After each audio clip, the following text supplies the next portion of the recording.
यहां सब छली कपटी धोखेबाज, कहीं सच्चा प्यार नहीं, कहीं सच्ची दोस्ती नहीं, कहीं सत्य नहीं दिखाई दे रहा, सब छल कपट का व्यवहार। आपके पास सामने वाले के लिए कुछ है तो वो मित्र है, और सामने वाला जिस दिन देख लेगा कि उसके योग्य आपके पास कुछ नहीं रहा तो आपको देखकर भी पहचानेगा नहीं। अभी आपके पास है इसलिए सब हाथ मिला रहे हैं, चाहे वो शरीर हो या शरीर संबंधी भोग सामग्री हो या गुण हो, गुणमानी संसार। और जिस दिन तुम्हारे पास वो नहीं रहेगी उस समय हरि के सिवा कोई तुम्हारा दोस्त नहीं है।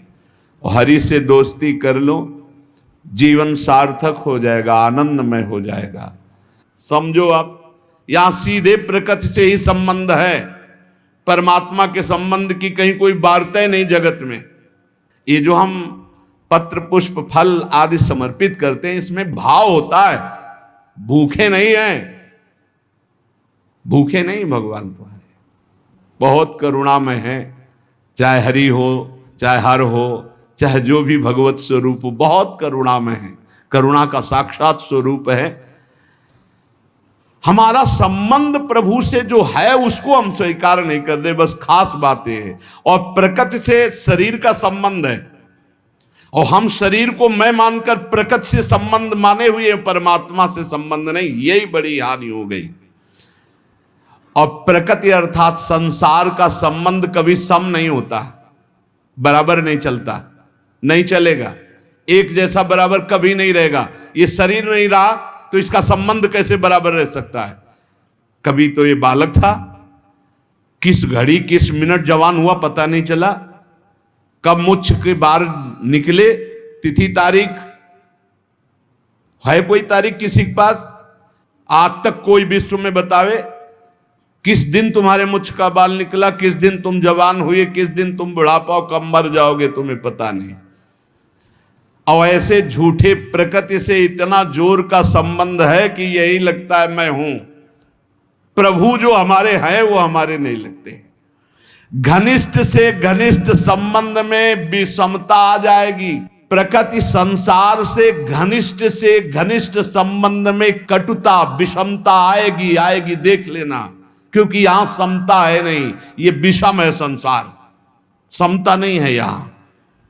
आपसे हम प्रार्थना करना चाहते हैं कि बिना अध्यात्म के कोई कहीं सुखी नहीं हो सकता। कल एक प्रश्नकर्ता ने प्रश्न किया कि आजकल बहुत प्रेम विवाह हो रहे हैं, तो इसमें जब लड़की और लड़का राजी है तो जीवन भर सुखी ही रहेंगे? नहीं रहेंगे। जब तक वो अध्यात्म को नहीं जानेंगे तो शरीर राग के कारण वो प्रेम विवाह कर रहे हैं वासना पूर्ति के लिए। और जिस दिन उससे अच्छा कोई शरीर रागी मिल गया तत्काल त्याग कर देगा, चाहे बेटा हो चाहे बेटी हो, लड़का हो चाहे लड़की हो। और ये शरीर प्रतिक्षण नाश को प्राप्त हो रहे हैं। इनकी सुंदरता, इनका बल, इनका भाव प्रतिक्षण पतन की तरफ जा रहा है। जो तत्व से प्रेम करता है उसका प्रेम बढ़ता जाता है, जो शरीर से प्रेम करता है उसका प्रेम क्षीण होता जाता है। किसी को भी देखो, देखते देखते वैराग्य हो जाएगा। क्यों? वो प्रतिक्षण नाशवान है और प्रभु प्रतिक्षण वर्धमान रूप है। इसलिए जिनको अध्यात्म का ज्ञान नहीं हो, चाहे प्रेम विवाह करें, चाहे धर्मपूर्वक विवाह करें, चाहे जैसे जीवन जीना चाहें, कभी शांति नहीं प्राप्त हो सकती। सब गुण मिल गए, धर्मयुक्त गोत्र के विपरीत भाव भी मिल गए, सब भाव मिल गए, सुंदर भाव मिल गया, लेकिन अध्यात्म का ज्ञान नहीं तो काम क्रोध लोभ मोह मद मत्सर ये विकार दुर्गति कर देंगे, कोई प्रेम शाश्वत की प्राप्ति नहीं करा देंगे। अध्यात्म के बिना गोस्वामी तुलसीदास जी महाराज कह रहे हैं कि वो मरा हुआ व्यक्ति है। जिन हरि भगति हृदय नहीं आनी, जीवित सब समान तेई प्राणी। जिंदा व मुर्दा टहल रहा है, ना उसमें देवी संपदा है ना भगवत भाव है। कैसे कैसे तुम्हें खेल बताएं, संसार में रहते हो देख रहे हो क्या क्या खेल हो रहे हैं। बिना भगवान के मार्ग का अनुसरण किए कभी भी कोई कहीं भी सुखी नहीं हो सकता, शांत नहीं हो सकता, चाहे जो दुनिया के नाटक कर लो। हे किशोरी जू, बिनु पद कंज, आपके श्री चरणारविंद के बिना ये दुखद सब लागे। जिनको ये भावना है कि सुखद सब लागे, तो देख लो पूरे जीवन को देख लो, सब कुछ है लेकिन शांति नहीं, विश्राम नहीं, संतोष नहीं, अभय नहीं, निश्चिंतता नहीं, निर्विकारिता नहीं। क्या प्राप्त हुआ, क्या मिला जीवन में? तो हे किशोरी, तुम बिनु और ना नेह काहू सो, नहीं द्रग देखो जात। भरी भरी नैनन नीर बहावो, भरी भरी नैनन नीर बहावो, सोचत दिवस बितात लाडली, तुम सो कहत हृदय की बात। प्यारी जो, सब संबंधों से मेरा मन हटा दो, अपने चरणारविंद में, अपने नाम में, अपने रूप में, अपनी लीला में, अपनी सेवा में मेरे तन मन को अवसर दीजिए। क्यों रात दिन नाम जप करे, रात दिन आपकी सेवा में रहिए। माया अवसर ही नहीं देने देती, हर समय बाहर भटकाती रहती, कोई व्यक्ति, कोई वस्तु, कोई स्थान, इसी का चिंतन होता रहता है। परंतु प्रभु सम है, वो हर स्थिति में आपको प्यार कर रहे। जो भगवान को गाली दे रहे, फ्री वायु मिल रही है, पृथ्वी धस नहीं रही उनके लिए, हर व्यवस्था मिल रही है। प्रभु सबके लिए बराबर प्यार कर रहे हैं, सम है। हाँ, जो ऐसे हैं वो पान कर रहे हैं, जो ऐसे हैं वो पान नहीं कर पा रहे। अहंकारी, भगवान से विमुख, वो ऐसे हैं, और जो दैन्य भगवान के सन्मुख, वो ऐसे हैं। बरसा बराबर हो रही है, पान करने की पद्धति नहीं आई, इसलिए वो भगवान को दोष दे रहे हैं। भगवान तुम्हारे अहेतुकी मित्र थे, हैं, रहेंगे। अहेतुकी किसी हेतु से नहीं। संसार ना कभी तुम्हारा था, न है, न रहेगा। देख लेना, परिणाम में देख लेना। अतः सम स्वरूप भगवान की प्राप्ति के लिए क्रियाओं से संबंध विच्छेद और इन करणों से संबंध विच्छेद तब अनुभव होता है कि मेरा संबंध प्रभु से है। बड़ा सूक्ष्म विषय है। देखो, अगर नहीं इस विषय को समझोगे तो भंडारा खाते घूमते रहोगे, रुपया जोड़ते रहोगे, मर जाओगे, दूसरा प्रयोग करेगा। पक्की बात समझ लो, ये देखी हुई बात कह रहे। अब बैंक में जमा है, हर भंडारे का 100 रुपया या जहां से आया वो जमा है बैंक, और मर गए और वारिस कोई है नहीं, तो भारत सरकार के काम। जिंदगी भजन के लिए मिली थी, वो चिंतन में। रुपया क्या करता है? चिंतन फंसाता है। कितने हुए? बोले 99। बोले एक और जोड़ो 100 हो जाए। एक नहीं मिलेगा, 10 मिलेंगे। बोले अब 109 है, अगर और व्यवस्था, वो 99 का चक्कर फंसता चला जाता है, पूरा जीवन बर्बाद। जब कोई उपासक सत्संग प्राप्त करता है, जैसे आप सत्संग सुन रहे, ये कभी निष्फल नहीं जाएगा।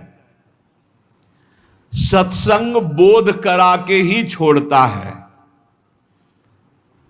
जैसे नींद से आंख खुलती है, तो नींद में हम बेसुध होते हैं, लेकिन जब आंख खुलती है तो हमें चेतना हो जाती है, मेरा क्या कर्तव्य, मुझे क्या करना चाहिए, तो तत्काल हम एक्टिव हो जाते हैं। ऐसे ही संसार में मोह निद्रा में हम सोए हुए हैं। जब सत्संग मिलता है तो मानो ज्ञान की आंख खुलती है। अरे मेरा कर्तव्य क्या है, मैं तो संसार में रचा पुचा था, आज सत्संग से सुना कि मेरे जीवन का सार है कि हर दोष का त्याग करके भगवान का भजन करते हुए, ठीक से आचरण करते हुए भगवत प्राप्ति करना। ये सत्संग फर्क डाल देता है जीवन में, चाहे जैसा नीच आचरण वाला हो, अगर वो सत्संग रोज सुनने लगे तो फर्क पड़ जाएगा।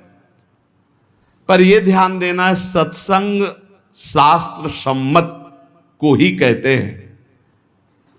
आजकल मनमानी जैसा आया वैसा नहीं। तस्मात् शास्त्रम प्रमाणम ते कार्या कार्यो व्यवस्थितौ। कार्य और अकार्य की व्यवस्था शास्त्र प्रमाणित होनी चाहिए, मनमानी नहीं होनी चाहिए। मनमानी को सत्संग नहीं कहते, सत्संग कहते हैं सत शास्त्रों से युक्त, सत महापुरुषों के वाक्यों से मिलान खाए आपके वाक्य, उसे सत्संग कहते हैं। उस सत्संग से निश्चित फर्क पड़ जाएगा, चाहे जितना कोई नीच प्रवृत्ति वाला हो, रोज सत्संग सुने, एक दिन वो परम पवित्र हो जाएगा। विचार करें, जिनके साथ हमने ममता जोड़ी है वो हमारे पहले क्या थे? जैसे माता पिता, भाई बंधु मित्र या शरीर, ये पहले थे क्या? जैसे किसी का 20 वर्ष का शरीर, किसी का 50 वर्ष का, तो आप इसके पहले ना शरीर था आपका ये, और ना शरीर संबंधी थे आपके, पक्का नहीं जानते हैं आप, ना वो आपको जानते हैं। जिनको आप जानते हैं वो शरीर पहले आपके नहीं थे, और आपका भी शरीर नहीं था पहले। बाद में जब शरीर छूटेगा तो आपका कौन परिचय का आपके साथ जाएगा? ये भूल जाओ। जो लोग वादा करते हैं कि एक जन्म नहीं 7 जन्म तक हमारा तुम्हारा साथ नहीं छूट, और ब्रह्मा को भी फेल करते, काल को भी अधीन किए हुए बोलते हैं, बोले 7 जन्म नहीं, जन्म जन्म तक हम आपके साथ ही रहेंगे। अरे मिनट का तो भरोसा नहीं, जन्म का भरोसा। अरे इन बकवास की बातों में मत फंसो, कोई किसी का साथी नहीं है। एक साथ प्राण त्यागो तो भी अलग अलग गति होगी। ऐसा नहीं कि एक साथ मरे तो विमान आएगा एक साथ बैठाल के कि बहुत समर्पित चित्त हैं, इनके लिए कमरा अलग दे दो, हर व्यवस्था इनकी कर दो। ऐसा नहीं है भाई। हाँ, दोनों एक साथ भगवत प्राप्त हो गए तो हम बातें मान सकते हैं कि दोनों प्रियालाल के समीप पहुंच जाओगे, पर उस समय दो नहीं होगे। उस समय मैं और तू नहीं होगा, केवल प्रभु ही प्रभु। उस समय ये नहीं होगा कि हमारा फ्रेंड है, ये सब इसी लोक की स्मृति है, ये स्मृति नहीं रहती। तो जो पहले हमारे नहीं थे, बाद में हमारे नहीं रहेंगे, तो ये बीच में हमारे कितने दिन हैं? ये विचार सत्संग से आता है। पता नहीं बिना कि सुने बाल्यावस्था में इसी विचार ने हमको बाबा जी बनाया। ये सब मरेंगे, पता नहीं कैसी अशांति पैदा थी। वो पूर्व जन्म का कोई होगा भजन या कोई ऐसा कृपा प्रसाद, स्कूल से आके जो ही बस्ता टांगते, माता जी सबसे पहले माता जी दिन भर इंतजार करते। वो माँ का स्वरूप होता है। हाँ, जो ही नजदीक सो ही लगता है कि मरेगी। जब माँ मरेगी तब कैसे रह पाएंगे? ये पिता पधारेगा, ये परिवार कौन है मेरा? और जो बात करती नहीं तो ऊपर बस एकांत में चले जाते हो। बस वहाँ संत जन आते थे तो कीर्तन करवाते थे, श्री राम जय जय राम, श्री राम जय जय। एकांत में बैठ श्री राम जय जय राम, श्री राम जय राम। बार बार प्रश्न होता, मेरा कौन है, मेरा कौन है? बस अंदर आने लगा, भाग संसार से भाग, ऐसा आने लगा कि बेचैनी। तो कह रहे सत्संग में यही विचार, अगर सत्संग में आपका विचार नहीं बदला तो सत्संग क्या? सत्संग किया, ममता नहीं छूटी, कामना नहीं छूटी, आपके गंदे आचरण नहीं छूटे तो संत संग ही नहीं है। बकवास, व्यर्थ की वार्ता। यदि आपका परिवर्तन नहीं हो रहा तो सत्संग कैसा? सत्संग से ममता छूटना, कामना छूटना, गंदी बातें छूटना। किसी की ताकत नहीं और कि कामना छोड़ सके, ममता छोड़ सके, राग छोड़ सके। ये सत्संग छुड़ाता है। कहीं भी कभी भी किसी को भी अगर ऐसा लाभ मिला है तो किसी न किसी महात्मा की कृपा रही है। देखो, बचपन में खिलौनों में इतना राग था, अगर एक भी खिलौना हमारा टूट जाए या ना दिया जाए तो कैसा, आज जैसे आपको हंसी आएगी उन्हीं बातों पर, ऐसे ही अज्ञान के खिलौने ये सब हैं। जितने संबंध आप मान रहे हो, जब आपको ज्ञान होगा तो हंसी आएगी इन्हीं बातों पे, कैसा समय व्यर्थ कर रहा था। पर ये ज्ञान वैराग्य से होता है, और ये वैराग्य विवेक से होता है, और ये विवेक सत्संग से होता है। बिन सत्संग विवेक न होई, और होए विवेक मोह भ्रम भागा, तब सब विषय विलास विरागा। जहां विषयों से वैराग्य, तो शुद्ध ज्ञान प्रकाशित हो जाता है। इसलिए सत्संग चाहे 10 ही मिनट का हो, रोज सुनना चाहिए। सत्संग से जरूर परिवर्तन होता है। पहले सत्संग से हलचल पैदा होगी, क्योंकि जो हृदय में गंदी बातें हैं उनके ऊपर आक्रमण होगा सत्संग के द्वारा। ये हलचल अगर सत्संग करते रहे तो शांत हो जाएगी, अगर नहीं किया तो फिर फंसा देगी माया में। क्योंकि ऐसे हम देख रहे हैं, जैसे आपने निश्चय किया आज के बाद शराब नहीं पीऊंगा, मांस नहीं खाऊंगा, गंदे आचरण नहीं करूंगा, अब बड़ी हलचल पैदा हुई। वो आपको ऐसी जगह ले जाएगा जहां कम से कम दर्शन ही हो जाए। चूक मत करना, जो हलचल पैदा हुई, मंथन पैदा हुआ, उसमें पहले विष आता है। यथ तज्ञे विस्मि परिणामे अमृतोपमम, यही विष है आसक्ति। नष्ट कर दो इस आसक्ति को, फिर आप देखना आनंद में डूब जाओगे। ये ज्यादा देर हलचल नहीं रहेगी, बस चलते रहो आगे। अगर लौट पड़े पीछे तो हलचल ही हलचल है, अशांति ही अशांति है। क्या आज तक कोई ऐसा है कि जिसको सत्संग मिला और फर्क न पड़ा हो? कोई ऐसा नहीं हो सकता। उसके जीवन में कुछ न कुछ सुधार परिवर्तन जरूर है जो सत्संगी है। जरूर जरूर फर्क पड़ेगा, जरूर पड़ेगा। ऐसा हो नहीं सकता कि चंदन के आसपास के वृक्ष, चाहे वो नीम हो चाहे बबूल हो, उनमें सुगंध ना आ जाए।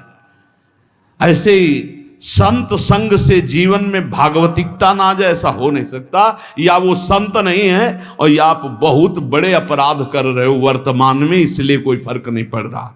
नहीं तो सत्संग का निश्चित हां फर्क पड़ता है। ये जो फर्क पड़ता है, इसमें यह नहीं देखा जाता कि सत्संग सुनने से हमारा धन बढ़ा है, सत्संग सुनने से हमारा व्यापार बढ़ा, फर्क पड़ा है। इसे ये फर्क नहीं है। ये देखा जाता है सत्संग सुनने से हमारे विकार कितने कम हुए हैं, सत्संग हमें कितनी गंदी बातों से हटाकर सच्चे मार्ग पर, अच्छे मार्ग पर, यह चमत्कार है सत्संग का। ये नहीं कि हम उन साधु से जुड़ गए तो हमारी कामनाओं की पूर्ति हो गई तो बोले बड़ा चमत्कार। इसे चमत्कार नहीं कहते, चमत्कार कहते हैं अनंत जन्मों की वासनायुक्त मन को पलटकर भगवान के मार्ग में लगा देना।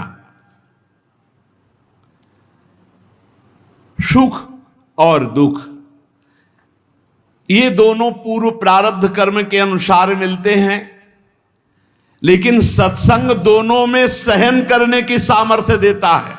सत्संग का फल समझो, सत्संग का फल दुख मिटाना नहीं है, सुख बढ़ाना नहीं है, सुख दुख दोनों में समान भाव लाना है। सुख दुखे समय कृत्वा लाभा लाभो जया जयो, जो सुख दुख में समान भाव लावे वही सत्संग का भाव। मेरी ऐसी धारणा है कि समस्त पुण्यों का, तीर्थ याटन का, व्रत का, दान का फल है कि परमात्मा में स्थित किसी महात्मा से आपका संबंध हो जाए। पूज्य महापुरुष जिनकी वाणी हो कह रहे, मेरी ऐसी धारणा है कि आपके शुभ कर्म, पुण्य कर्मों का, तीर्थ याटन का, दान पुण्य का, आपकी साधना का फल यह है कि परमात्मा में स्थित किसी महात्मा का संग हो जाए। भगवान की विशेष कृपा का अनुभव महात्मा के संग से ही होता है। जितने तीर्थ बने हैं वो सब भगवान से ही बने या भगवान के प्रेमी महात्माओं ब्रह्म ऋषियों से स्थापित हैं। भगवान की लीला, भगवान की महिमा, भगवान की महत्ता, माया से मुक्तता, ये केवल संतों के द्वारा जाना जाता है। कैसे माया से मुक्त होना है, भगवान की महिमा क्या है, भगवान की लीला क्या है, भगवान की महत्ता क्या है, ये मेरी धारणा है। मैं अपनी धारणा से कह रहा हूं कि जो भगवान अवतार लेकर कार्य करते हैं उससे कई गुना बढ़कर भगवान के प्रेमी संत जन कार्य कर देते हैं। भगवान तो विनाश लीला भी करते हैं, संत दुष्टता का विनाश करते हैं, दुष्टों का नहीं। बड़ी विशेषता है भगवान और भगवान के भक्तों में। भगवान तो कहते हैं परित्राणाय साधूनाम विनाशाय च दुष्कृताम, दुष्कृत करने वालों का विनाश कर देता हूं। लेकिन संत जन ऐसे नहीं, भगवान से जो प्रेम करते हैं वो दुष्टता का विनाश करके उसे महात्मा बना देते हैं, उसे मारते नहीं हैं। भगवान की महिमा अगर किसी के हृदय में जागृत हुई तो जरूर संत वचन कान में पड़े हैं। भगवान को बड़ा संतोष होता है जब जीव कभी किसी संत को अपना मान लेता है और भगवान उस पर अपार कृपा करने लगते हैं। ये मेरी धारणा है। संसार का सबसे ज्यादा लाभ भगवान के प्रेमी जनों से होता है। संतों में कोई कमी नहीं रखते भगवान, अपनी संपूर्ण सामर्थ्य विराजमान कर देते हैं। संतों में विशेषता आती है, वो श्री भगवान से आती है। संतों की खुद विशेषता नहीं होती, वो श्री भगवान की होती है। इसलिए संत जनों से जगत का बड़ा मंगल होता आया है। भगवान की कृपा से ही संतों का यश होता है और संतों के यश से जगत का मंगल होता है। परंतु वो संत नहीं होते जिनके हृदय में भाव होता है कि मेरे द्वारा जगत मंगल होता है, मेरा नाम हो रहा है, मैं ऐसा करता हूं, मैं ऐसा कर सकता हूं। वो अज्ञानी है, संत नहीं है। जिसमें होता है सब प्रभु की कृपा, ये अंदर की बात है। ये बड़े आदरणीय महापुरुष होते हैं जिनके हृदय में कहीं किंचन मात्र अहम नहीं होता। वो बड़ी से बड़ी महिमा को भी अपने प्रभु की देखते हैं, कहीं अपना अस्तित्व नहीं। यही महात्मा की पहचान है, यही महात्मा की महिमा है। उसकी यही विशेषता है, बड़ा विलक्षण है। आप खुद अनुभव कीजिएगा, जब आपको सच्चे महात्मा का संग मिलेगा तो उनकी बात हथौड़े की तरह चोट करेगी आपके हृदय में और आपका परिवर्तन कर देगी, पक्का पक्का। वाणी का असर उसी का होता है जो सत्य परमात्मा में चित्त जोड़े होता है। आप लोग प्रत्यक्ष अनुभव करना, महात्मा के वचनों का प्रभाव आपका परिवर्तन करके ही रहेगा। लाखों की तादाद में सुधरते हुए देखा गया उस सत्संग से जो स्वयं संत है, जो स्वयं अपना चित्त भगवान में रखे हुए। देखो, एक चर्चा होती है, उद्देश्य उसका, कहने को हम कुछ भी कह सकते हैं, आंतरिक उद्देश्य को सर्वज्ञ भगवान पहचानते हैं। अगर आंतरिक उद्देश्य है भगवान की चर्चा और सबका मंगल, केवल यही उद्देश्य है, निश्चित परिवर्तन होगा।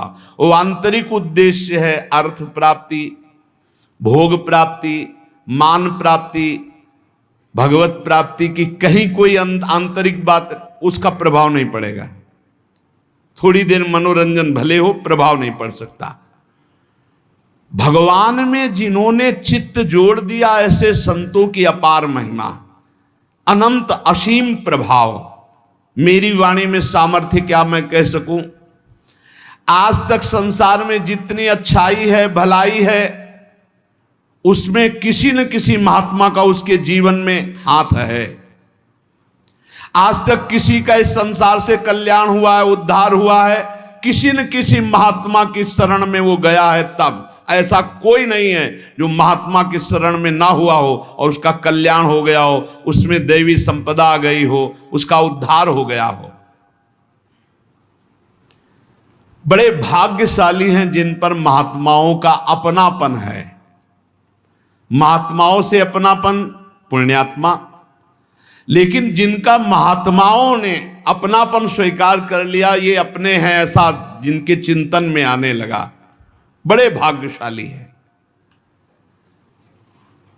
भगवान जब विशेष कृपा करते हैं तब महात्माओं के हृदय में प्रियता पैदा कर देते हैं सामने वाले के प्रति।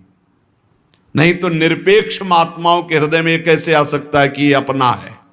अपना और पराया तो मायाकृत शब्द है, लेकिन ये अपना भगवत कृपा से आता है। जब द्रवे दीन दयालु राघव तो साधु संगति पाई, और वो साधु संगति ये अपने हैं, ऐसा भाव आ जाना। संसार नाश की तरफ ले जा रहा है, संसार में महात्मा कल्याण की तरफ ले जा रहे हैं, बड़ा अंतर है। संसार प्रतिपल नाश की तरफ ले जा रहा है, महात्मा प्रतिपल कल्याण की तरफ। ये भगवान एक नंबर कृपा करिए हैं। जिनके ऊपर एक नंबर की कृपा है वो कल्याण की तरफ बढ़ रहे हैं। दुनिया मात्र अगर महात्मा का संग मिल जाए तो सबका कल्याण हो जाए। राम सिंधु घन सज्जन धीरा, चंदन तरु हरिसंत समीरा। भगवान आनंद समुद्र है, तो उस आनंद समुद्र की वर्षा करने वाले महात्मा जन हैं। हर शास्त्र से, अपनी तपस्या से, भजन से उस आनंद के शब्दों को घसीटा और बरसा दिया सत्संग के द्वारा। भगवान चंदन का वृक्ष है तो संत वायु हैं, उस सुगंध को फैलाने वाले हैं। जितना लाभ संतों से होता है उतना और किसी से नहीं होता। मतलब समुद्र भी उतना लाभ सबको नहीं दे सकता जितना वर्षा से होता है, क्योंकि समुद्र के पास जाना पड़ेगा, वर्षा तो फैल कर सब जगह होती है। ऐसे संत चलते फिरते तीर्थ है।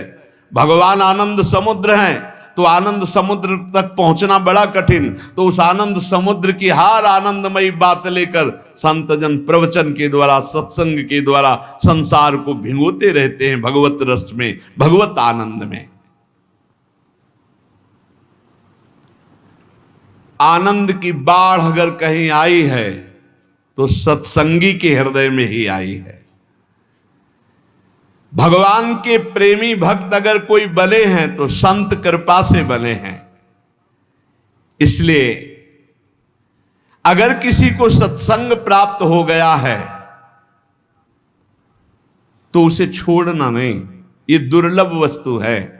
सुतदारा धन लक्ष्मी पापियों के घर होए, संत समागम हरि कथा तुलसी दुर्लभ दोए। महात्संगस्तु दुर्लभ हो।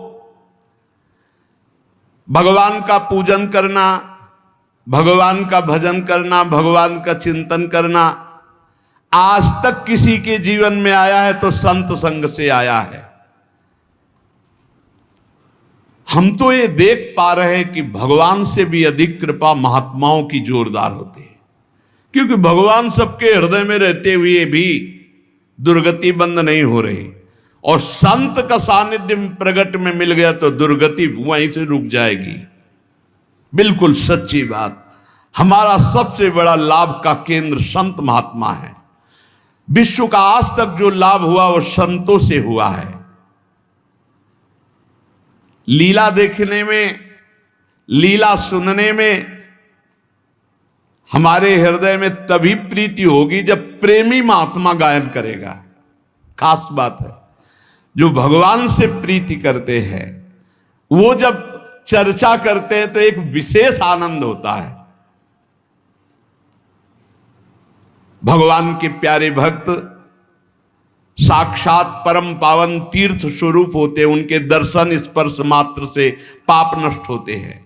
भगवान उनके हृदय में विराजमान रहते हैं। बड़े बड़े तीर्थों का स्नान करना, वहां जाकर संयम नियम पूर्वक जैसी महिमा है वैसा निर्वाह करना, तब कहीं आगे चलकर फल मिलता है। लेकिन सत्संग का तो तत्काल फल मिलता है, तत्काल फल मिलता है, जीव का परिवर्तन होना शुरू हो जाता है। इसलिए मोरे मन प्रभु विश्वासा, राम ते अधिक राम कर दासा। भगवान से अधिक भगवान के दास की महिमा है, निश्चित विश्वास कीजिए। भगवान के दास की महिमा ऐसी है कि उसको भगवान चाहे बाद में मिले, लेकिन भगवान के दास का दासत्व जो ले लिया उसको पहले भगवान मिलते हैं। ये खास बात है। दास दासोहम में एक खास बात है। भगवान के दास का आश्रय ले लिया तो उसको भगवान बाद में दुलार करेंगे, पहले दास के दास का दुलार करेंगे। जैसे बिजली का कनेक्शन ना हो, सही कनेक्शन ना हो, तो बिजली आ भी रही बोर्ड में, आपका स्विच भी सही है, तार भी लगा हुआ है, बल्ब भी सही है, ऑन ऑफ भी कर रहे हो, लेकिन नहीं जलेगा वो। ऐसे ही अगर संत से सही कनेक्शन आपका नहीं है, फिर आप ये शब्द बोल सकते हैं कि मेरा परिवर्तन नहीं हुआ।